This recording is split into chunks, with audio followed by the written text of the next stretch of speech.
Hi there, it's Martin and Nick, and today we're going to go through number 107 Caldecott Street, I think it is, and Caldecott Road. So let's just jump straight in and get to it. So the very first thing, I'm going to just go through the estate agency particulars. I'll skim through these. The thing about this property is it's in fundamentally good condition. It's 1960s. It's going to have a damp-proof course, so it's not going to be. It's going to be dry, and it's going to be. It's basically dry, and in theory warm. But there are some EPC questions which we're going to dig into in a minute. Martin and I did some investigations before we started the call, and Martin, it looks like the property was sold in 2018. Yeah, and they did this. They did the renovation. Then, yeah, because how I find, because I will show you later on the Google Maps, because I back in time and I check what they did. And in 2019, the property looked the same, and in 2012, the property looked in not really good condition. The doors is not the same, the windows are not the same. So basically, then they did the renovation between 2012, 2019, and in 2009. And the last sale is 2018, so that shows that after they purchased it, it was in bad condition and they renovated. And in respect to the property, it's all very well done. And if we look at the floor plan, what they've done is they've made certain compromises. They've decided to have more kitchen units instead of having a dining area, which I think is probably sensible considering the size of the footprint. It's 57 meters, isn't it? Yeah, correct. All one. Yeah, and it's tight, but it's like they're not trying to have a dining area which takes quite a lot of space, and therefore, if you're in here, you have your lunch on your sofa, on your knee, basically, sitting on the sofa. I would say they must have spent about 15 grand or more, maybe. No, more than that. Probably in the region of 20,000 fixing this place up. What do you reckon, Martin? Because it's quite a fancy kitchen. Yeah, I think I don't know. I tried to find historical pictures, but it gives me this picture because it's connected, because it's the same property, and usually what the right move do. So I think they spent around at least 10-15K, at least. Yeah, well, just the bathroom is the bathroom is around 3,000-4,000. The kitchen is 5-6, maybe even more. So just in the kitchen and in the bathroom they spent at least 10. Yeah. So and plus the garden, plus the windows and so on. I think they spent even maybe 20. I don't know, but let's say minimum is 10. Somewhere 17 to 20 feels like about the right number. But let's say like minimum is 12, 13. Let's say. And they bought it for how much? 103. 103. So it owes. So in theory, if they can sell it for 160, for example, they get 40 out of it, plus the previous purchase costs, and so on. Now, the reason I'm not really dwelling on condition is because there's very little to talk about. It's in very good condition. I'll show you really nice the videos that were taken, and here we are. Now, there's a few things of interest here. One is the fancy cars all over the place. Not super fancy cars down that way, but you look the other way, and there was a nice Mercedes and a few other good cars. Yeah, I think it's reasonable, good location. There it is, nice C-Class. It's quite a nice road. Yeah, it is. And here we are here. This carpet is good. It's just in very good condition. It's got this textured wall surface. This will be this issue here is just people going up and down into the loft, and it's just not quite strong enough, and therefore you get these cracks.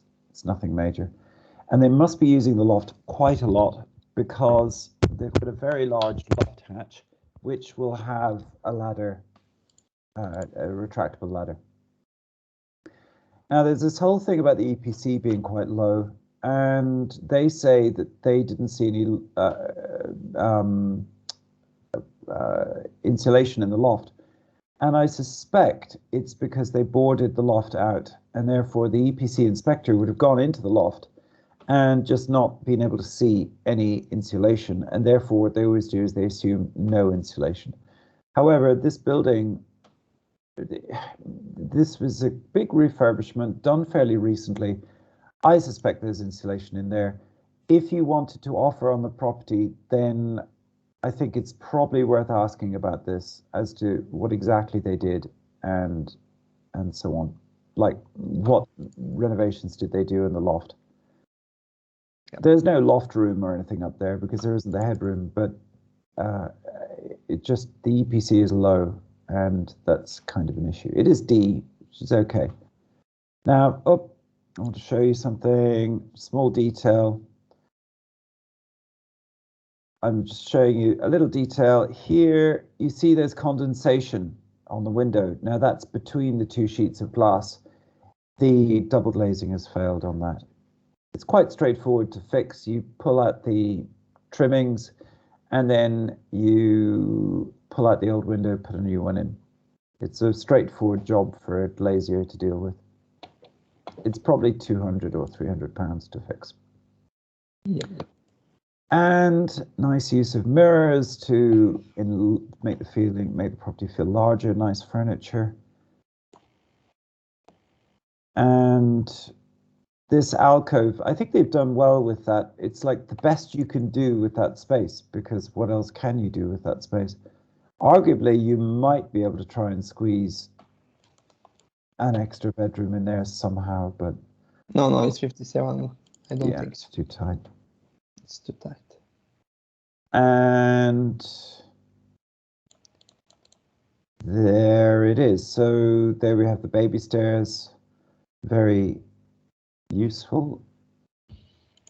And that door, for example, I'm just going to go back to a point about these people. You can tell how people feel about a property and the budgets they worked with by looking at the details that didn't have to be the best. And that's a good door. That's probably fairly expensive. It's like probably a 400 or even 500 pound door. And they've gone for a nice fancy door. Double glazing all looks okay. I do dislike textured surfaces, these things, but whatever. It's a thing that you see very often in the north. Retrofit, they didn't chase in the wires, you see, they've just kind of done that, which kind of, they obviously thought about it afterwards and thought, oh, let's do that. And that's why they've DIY'd that. So they've spent, now that's a different sofa to that is not the same. That is not the same as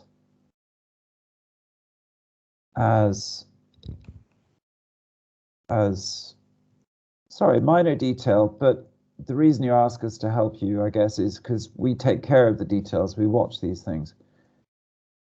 That's a different sofa set. I wonder what happened. Was this property previously on the market? 2018.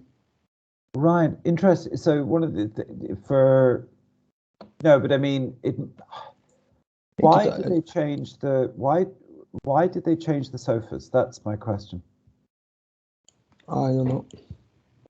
Odd. Because let's have a look. I'm just going to check something else because I just wonder if it's previously been on the market. Yes, it was in May, June. Of course, duh. Yeah, why didn't I spot that? Of course, silly me. Of course, because look, flowers. So that's interesting. So it fell through. Okay, do you have a plugin that I don't? Because I don't see any of that stuff, Martin. When you share screen, show me, would you? Because I'm quite curious. All right, now let's just get back to the video footage. That's interesting. Well, at least they've improved the sofas, which is a sensible thing. And I suppose it's an expanding family and they just need a bigger place. Yep. Original ceilings, I would have thought, from the 60s. So it's early plasterboard, but basically it's flat and true and all of that, so it's fine. I think they probably did a lot of the interior decoration themselves. The reason I say that is because some of the edging upstairs and that edging isn't especially good. And generally a professional painter and decorator, that's presumably to stop kids smashing into it and cutting themselves, because there would have been glass down there. And they must have bought the property, then had a baby. I guess they want to go in bigger house. Yeah, that's obviously what's going on. Yeah. The sale failed. And the asking price then was 140, now it's 150. Yeah. Because they know the market is going hotter and hotter. So yeah. It's normal. Well, so far overall I kind of like it. I don't know how you feel about it. It's yeah, it will run 750, so that's just really... have a very quick look and see what she says. The nice girl, the nice lady. What does she say? She says she likes it. She likes lots of 5 stars everywhere. Great. All right. Could do with a bit of a jet wash, I've got to say. Just, these kind of areas here, you can just make a place pop if you get a contractor in with a jet wash and just give it a good old scrub. Especially like all the front and rear areas. Just, I think that's quite interesting. Yeah, again, just jet wash the whole lot. It'll come up beautifully, gleamingly, and that'll be worth an extra 15 or 20 pounds a month in rent, really, because it'll just pop. Okay, let's get into the capital growth and all of that. So we'll start with the demographics and just sort of work our way back from there. Demographics, it's just a very English area. It is kind of upper middle class, not upper class. AB would be successful company directors and successful rich people. They don't live around here, but people, C1s do, and C1s rent property because they're ideal tenants. They don't have enough money. Very often they don't have the money to buy, but they want the lifestyle. So they make a choice and they go, well, I'll rent for a while and see what happens. Anyway, so the next thing is, so this house is not going to be a typical family let. It's going to be a couple or something like that, I would have thought. And therefore location is incredibly important. Now, the crime, it's quite crimey around here, but one has to look at this in more depth. The way it works with crime is that, do you know what? There's just a little bad patch here. That's the issue. There's nothing going on here, and then you've got a bad patch. There's someone here that causes trouble or caused trouble. That's what it is. Here it's very quiet. And this is the nature of crime, very localized. All right, let's have a look at so from a crime point of view, I don't really see an issue, just to say. Not me. And moving out and looking at the capital growth story here, it's extraordinarily strong. And yeah, it's very strong. So it's quite a nuanced topic, but generally speaking, if you have areas with a lot of local authority housing, at this time in the property cycle, a lot of people are selling up these properties. They buy them for cheap because they get a huge discount, and then they resell for big money. And then these figures get wrapped up into the capital growth numbers. And then it seems that, there's enormous growth in the area. There is strong growth in the area, but I'm not saying that it's absolutely crazy red hot. I just think a lot of it's influenced by people who have local authority properties who are buying and reselling. And the reason this area works is because a lot of these local authority houses are probably 1960s and therefore are designed, are quite nice. It's the 1970s where they used to build these really labyrinthine estates that people just hate. Those ones just don't sell. So anyway, I think that's influenced the growth around here, but let's just have a look at the numbers. And The median house price today is 137,500. That means it's the midpoint house price. So if you have 100 houses, it's the 50th house price, not the average. It's the 50th house price that they use as a reference, the midpoint. And this is inflation adjusted. So I always do inflation adjusted numbers because it helps make more sense of what's really going on. If property is getting more valuable above the rate of inflation, then as an investor, you're gaining, or as a homeowner, you're actually gaining wealth as opposed to staying in line with inflation. Anyway, the point about the capital growth around here is it's widespread. This whole area, if I zoom out a bit more, that you can see there are exceptions, this little patch here, but I'm not too concerned about this. The whole region is very strong. And therefore, when I see this kind of widespread capital growth, I just think it's strong, it's robust, and I'm confident about it carrying on for a while. Now, let's talk about why this might be the case. And this is M9, is it? Yep. Yeah, and I've previously done the numbers for it, so that's helpful. All right, and this crazy capital growth number, 222%, that's all to do with local authority houses being resold.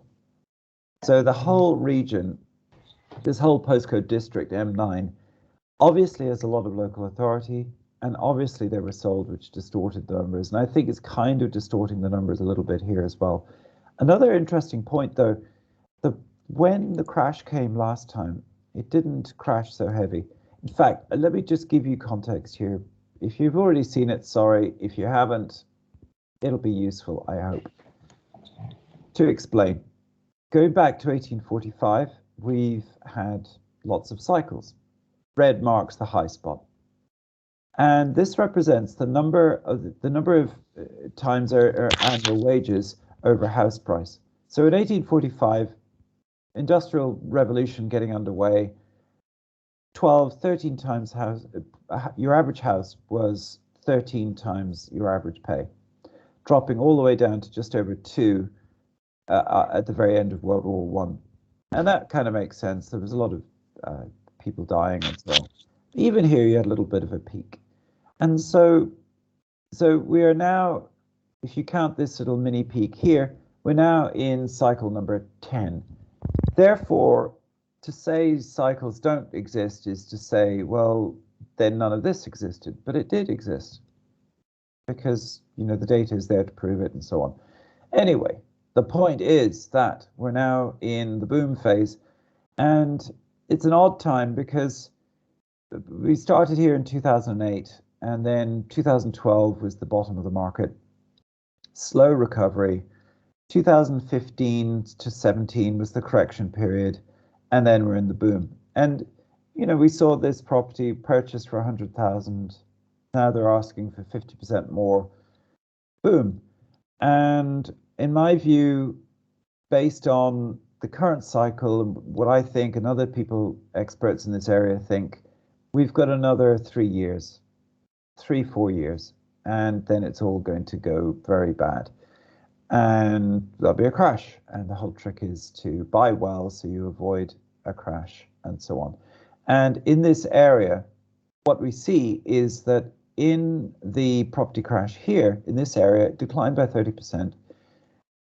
It's just a capital growth winner. That's the bottom line with this.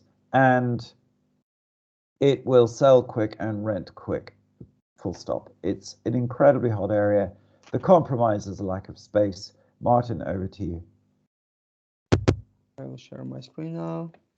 So basically, I will go first.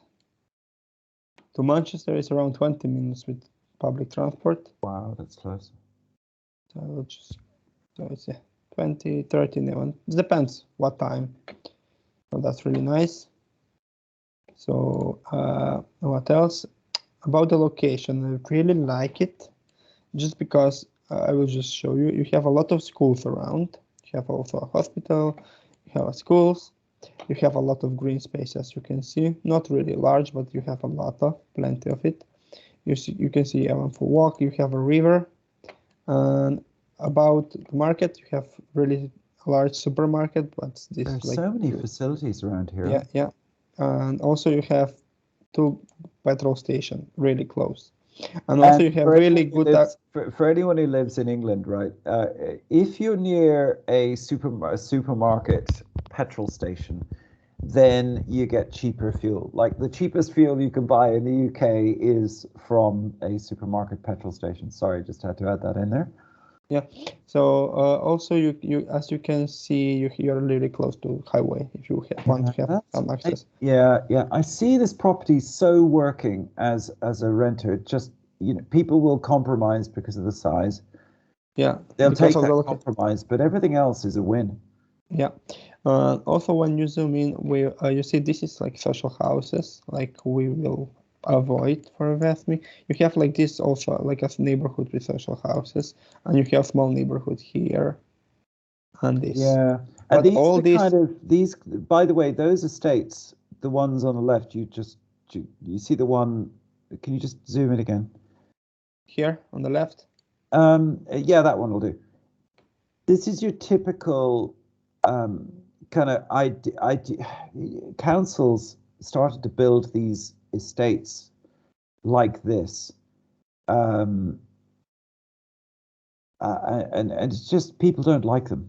And there's an even worse one on the other side. If you go to the other side, yeah, all of this is these kind of environment things where you can't park your car beside your house, and you got rough people living there. So you get this terrible combination of people not wanting to live there because they can't protect their prized possession, their car. Yeah. And it's an issue. But this is why we also have all the crime data, because now we know there is virtually no crime in this little spot. Yeah. So basically, yeah, it's a really like you have parking on both sides of the street. Some houses have own private parking, as you can see in the map. So that's it. I will speak now about the location. Sorry, can you go back one? Can you go back to the map? Can you just zoom out a little bit? Now, if you go there, no, zoom in now. Zoom in, just zoom in, zoom in, zoom in, zoom in, zoom in, stop. Okay, just drag it over to the right, please. Yeah, I wonder if all the crime, the other way. I wonder if all the crime, keep going. Just keep dragging across. There, you see the semicircular thing. I wonder whether there are parking issues in this little patch. And you got the same thing going on with the other one. I wonder if that's one of the problems, the bones of contention. Yeah, I think it is. Because I think this patch is really good here, and also this patch here. Yeah, people like their car outside their house. And also this patch here, the house is really expensive. It's like a mixture, but the location is really nice. So, but basically, in this area here is I don't see any issue. This is like really nice. So that's about it. It's weird that you cannot see on this side of the house. They don't have any extension. Yeah, I wouldn't be surprised if there's some restrictive covenant or something. Yeah, but on the other side, you can see that some of the houses have. So I don't know what's going on. Could be the way it could be something to do with the slope, because there is a slope, isn't there, behind the house? Yeah.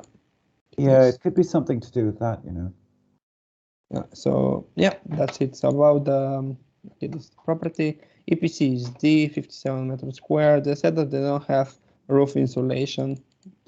Yeah, it's because the roof will be the ceiling. So when you go into the loft, they will have boarded it out, and the assessor wouldn't have been able to physically see any of the insulation.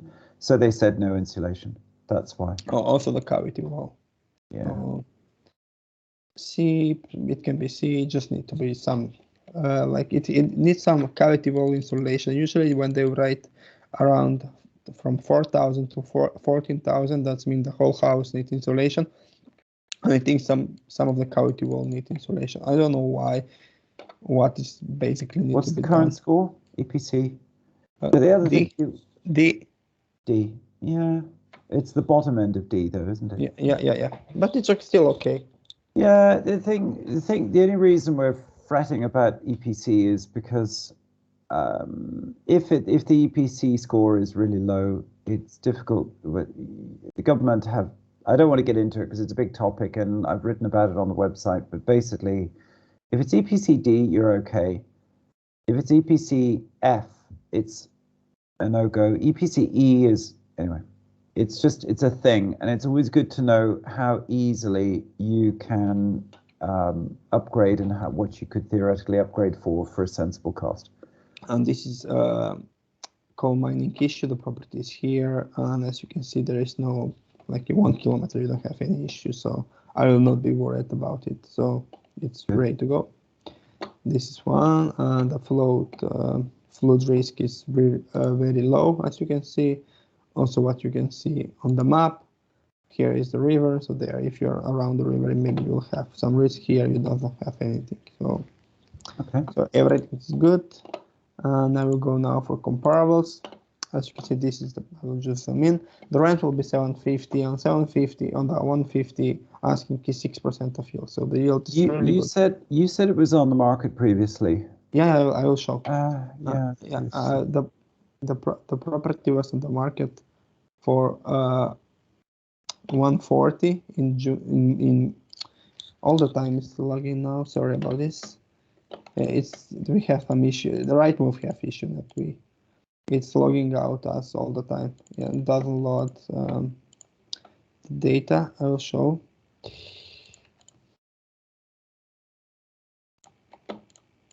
Sorry about this.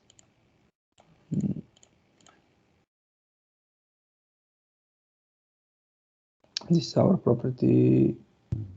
Here it is, 140 in May to July. Oh, I see. Yeah. So basically, it fell through. So we don't know why, but the properties sometimes it go up, and they rise up the price.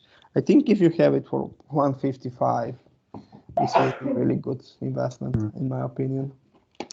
And because on 155, because you don't need to do any renovation, so that's why it's good. 150, so 750 by 12, 155, that's give you 5.8 yield, so it's really good. So that's, I'm just going to do a test here. So it's 155. And what would the rent be? 750. And this one comparable. As you can see, so that would make it so around, yeah. Yeah, even to 160, I will go up to 160. I will not pay more because it's small. Yeah. But it's a really nice one. It's run fast and easy. So 155, 775. I'll show you. No, 750. No, it will not run. Yeah, so let me just show you something. This is experimental, everyone. So if it's, there are bits of this which are experimental, actually. Okay. So the way this works is I've got the variables, and this is M. What's the postcode district again? M9. It's just capital growth stuff. What we're interested in is just how the yields look at the renovation. What renovation would you put into it? It needs very little. 1,000, let's say. Yeah. Minor tweaks. Okay, so if we start at the low end, 725, at the high end, 800, then 775, you hit that magic number, which is 6%. You will not hit 775 with this property small. So what's it going to be? 750. 750, so it's 5.8. Yes. Yeah. Okay. The reason you're in this is for the capital growth, then. Yeah. It's not about the yield at all. Yeah, but basically it's nothing, you don't need to involve any construction work, any renovation. Yeah. So it's less hassle. That's why the yield will not be perfect, but it's still good. The yield more than 5.5 in Manchester for this price is good. And can we give a score? Yes, thank you for asking. Thank you for reminding me. Yeah. Let's give a score. What are the scores on the doors? And condition exceptional, I would go 4.25. I will go, yeah, just because the EPC is a little bit, yeah, that's correct. Location, actually very good. 4.3. I really like the location. Yeah, area.